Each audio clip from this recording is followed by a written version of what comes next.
कल्याण पश्चिम भागात गेल्या अनेक दिवसापासून गटारे तुंबणे आणि रस्त्यावर घाण पसरण्याच्या तक्रारी सातत्याने येत होत्या। याची दखल घेत आरोग्य अधिकारी जितेंद्र यादव यांनी पाहणी केली असता धक्कादायक प्रकार उघडकीस आला। गोविंदवाडी आणि रेती बंदर परिसरातील तबेला मालक म्हशींचे शेड व इतर कचरा कोणतीही प्रक्रिया न करत थेट महानगरपालिकेच्या ड्रेनेज लाईनमध्ये सोडत असल्याचे समोर आले।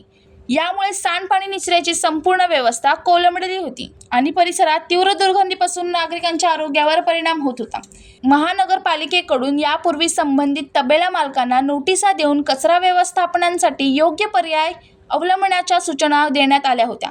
मात्र या सूचनांकडे दुर्लक्ष करून घाण टाकण्याचे प्रकार सुरूच ठेवण्यात आले। या पार्श्वभूमीवर महापालिका प्रशासनाने कठोर कारवाई करत उपायुक्त रामदास कोकरे यांच्या तक्रारीवरून 21 तबेला मालकांच्या विरोधात बाजारपेठ पोलीस ठाणे येथे गुन्हा दाखल केला आहे। यांच्यावर सार्वजनिक स्वच्छतेत अडथळा आणणे तसेच पर्यावरण संरक्षण कायद्याअंतर्गत कारवाई करण्यात आली आहे। या कारवाईमुळे परिसरात स्वच्छता नियमांचे पालन करण्याबाबत स्पष्ट संदेश गेला असून पुढील काळात अशा प्रकारावर अधिक कडक नजर ठेवली जाणार आहे।